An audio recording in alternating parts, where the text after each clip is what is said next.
we're back. Howdy y'all, this is Ethan Bonreal back at it again, giving you that gay shit you love while jumping into more Final Fantasy 15. So, we got Noctis here, center stage, Gladio to the right, whose biceps are so big they clip through his character model on occasion on low graphical settings. We also got Ignis behind me being gay as hell, hands on the hips, and we also got Prompto twinking it up right back there to my left.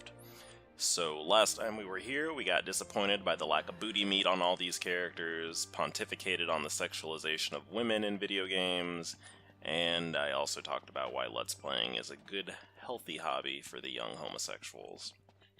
This time around, we're going to go ahead and take these nerds and have them murder some stuff for money.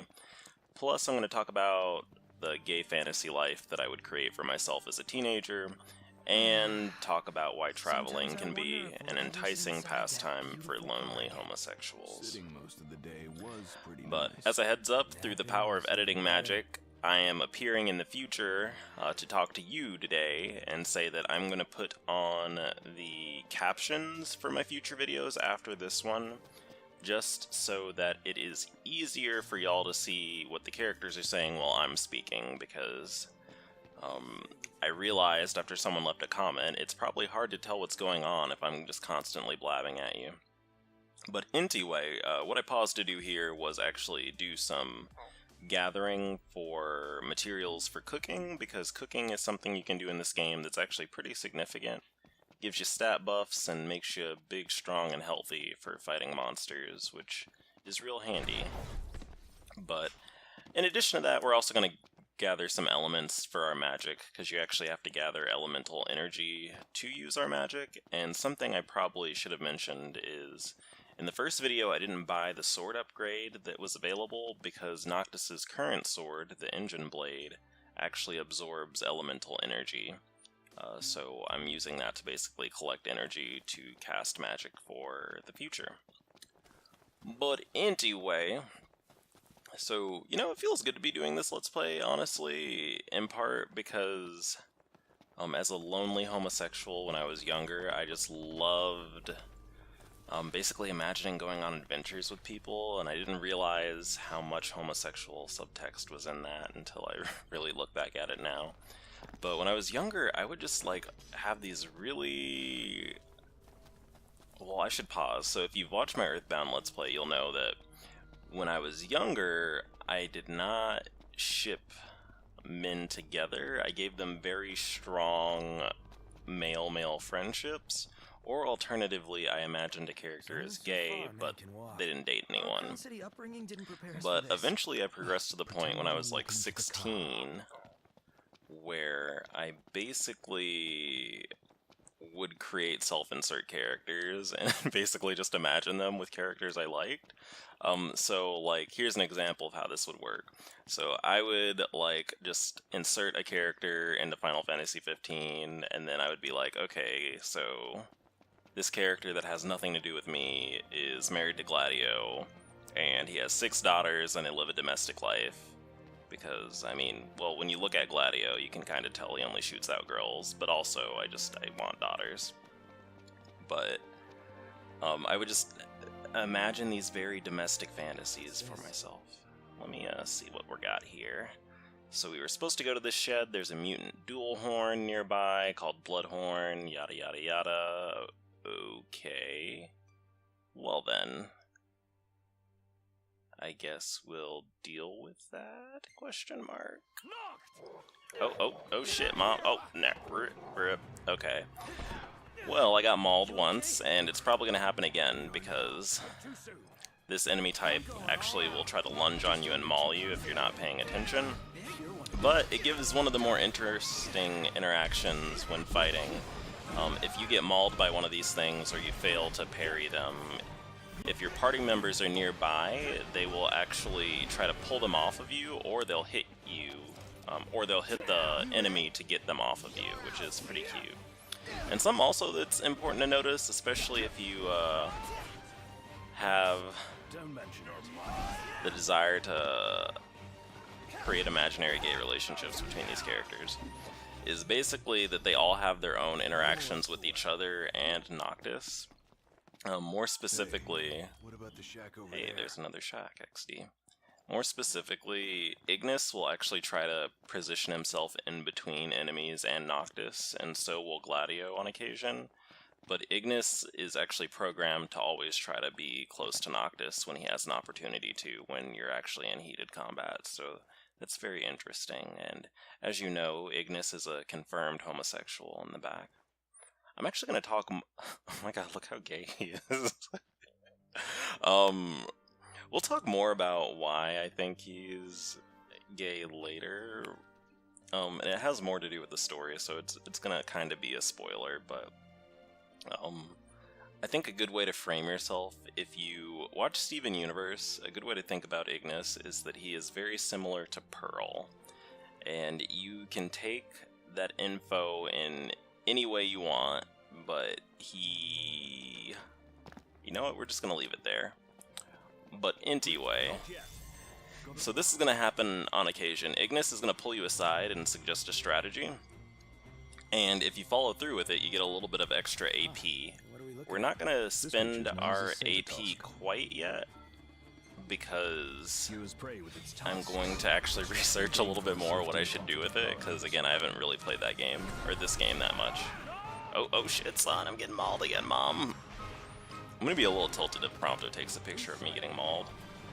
You know, I didn't mention this, but Prompto will actually stop and take pictures during combat sometimes, which is really funny, because it's like you'll be getting your face ripped off, and instead of helping you, he'll just sit there and take a picture, which is actually very funny to me. But, yeah. This fight isn't particularly complicated, you know, you just kind of hold your circle button down until things die. Oh shit. Oh, be careful, Prompto. Hey, who's out there?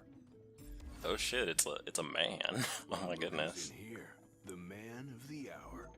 Dave, right? Been looking for you. Didn't mean to cause y'all any trouble. Dave's kinda cute, but when you have the low-res textures on, the facial hair looks a little bit wonky. I gave him hell, but good. He looks a little bit like he has moss on his face. One mean mutt about. Well, y'all don't look much. Also, I kinda like his accent. Y'all really don't understand how, like, I mean, I guess some of y'all understand, but, you know, I grew up in the South. I grew up in Texas and Georgia. And there's just, you know, a Southern gentleman with that kind of jawline and that kind of accent. It's just it's very endearing. I mean, I'm a spunk master, son. Let's go ahead and take care of this. So, normally, if you go straight to the next target, Ignis will pull you aside and be like, actually, we should stop and rest first, because this is kind of like a mini-boss, so we should eat some food to... Oh, hey, he's stopping us anyway. It would be wise to rest up before we set out. Well, that gives me an excuse to show off the camping, so let's go ahead and do it. I didn't know if he was going to stop us, even if we didn't head in the direction of the next target, but once you do this, and once he stops you, he actually marks a new quest location for you, and so this quest to actually take a rest here will take precedence over that. But before I do that, I'm going to go ahead and suck up the elemental juice in this area. And we will use that to do some crafting, probably in between episodes. I don't know how long this episode is going to go on. So wear it with pride. But I guess I have another topic I'm supposed to talk about. I'm supposed to talk about why traveling can be enticing for the homosexuals. Can you tell I'm looking to my notes to the side while I do this? Let me give you some tips for Let's Playing if you struggle with commentary.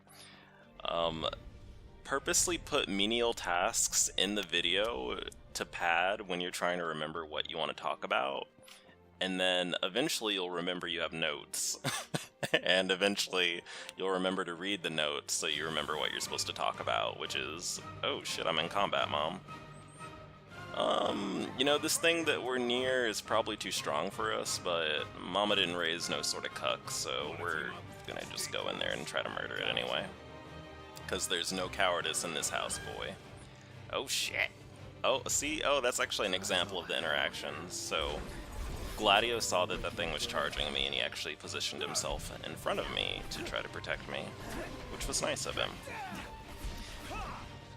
And it's worth noting that in addition to the two-handed greatswords, Gladio also will use shields later once we find some, so it makes it a little bit more practical for him to be body blocking like that. Oh shit, man, we're not doing a lot of damage here. I'm gonna go ahead and use the greatsword now to try to smack this fucker. Oh shit, son. Ow. Shit. Oh no, mom, please. Oh man. This enemy type is actually kind of hard to fight early on if you really are not using dodging or taking advantage of not just holding the circle button down. Because, oh shit, I'm in the danger zone. And it did a lot of damage to me. Oh man. So, that's another example of that interaction in Ignis's character, is that if he sees Noctis is in danger, he'll try to actually disengage from combat and heal you. Which is actually really sweet. I really love Ignis. He's really endearing to me. I can really relate to some of his motivations in the way he acts, but I can't spoil it yet, and I'm so tilted by that. You gotta wait and watch more of the story. But just know in your heart of hearts that this man is a homosexual. Are you kidding me? Fucking missed. Oh no, we got the second hit. So I haven't even talked about that yet. We have techniques that our partners can activate that I can do at really any time, and that's what that bar to the left side of the screen, the green one, is for. And Gladio has a pretty nice one that's useful early on for doing a lot of damage.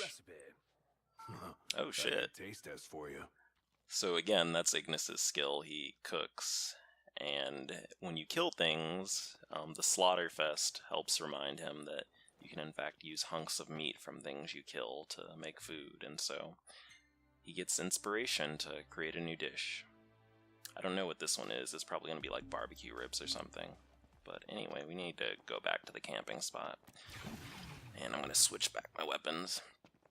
But anyway, the reason why I wanted to talk about traveling in this video is just because, for one, that's kind of like the main gimmick of the game. You're basically on this frickin' road trip, just traveling cross-country and getting into hijinks. But what even made me think about this, and this is going to be another Steven Universe thing, is that the Steven Universe podcast was actually talking about Amethyst, and how she changes a lot, not because she's a flexible person, but at least early on she changes a lot. Like, changes how she acts because of being uncomfortable with who she is. And I think that that's relatable for me as far as traveling and stuff goes. Let's go ahead and set up the camp here. I'm all sticky and gross. You can only do camping at certain spots, which is why there's a campfire already made here. But, you know, the deal with that is that I think traveling is kind of like a way, if you're... I'm trying to find a nice way to say that. So me, part of the reason why I went to college and I didn't live with my parents is basically I was kind of running away from them a little bit. You know what I'm saying? Because I was trying to like find a new way to be myself, and sometimes the weight of social relations kind of can weigh you down. Although that's not necessarily a positive way to think of it. Sometimes they can keep you in a certain place, and when you travel, it lets you reinvent yourself. And it kind of reminds me of when I hook up with people who are traveling from out of town, and, you know, sometimes if they have a personality, we get to talking. Let's go ahead and pick a food. This is all the shit Ignis can make. And yeah, I was right, it's like barbecue ribs or something, made from that rhino we killed.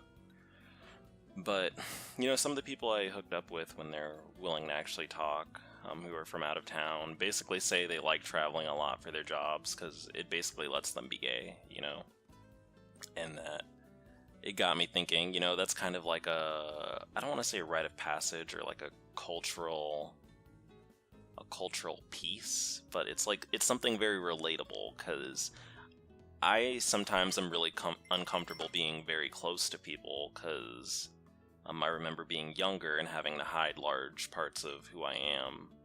And now, as an adult, that kind of manifests in me kind of moving from friend group to friend group, kind of mercurially.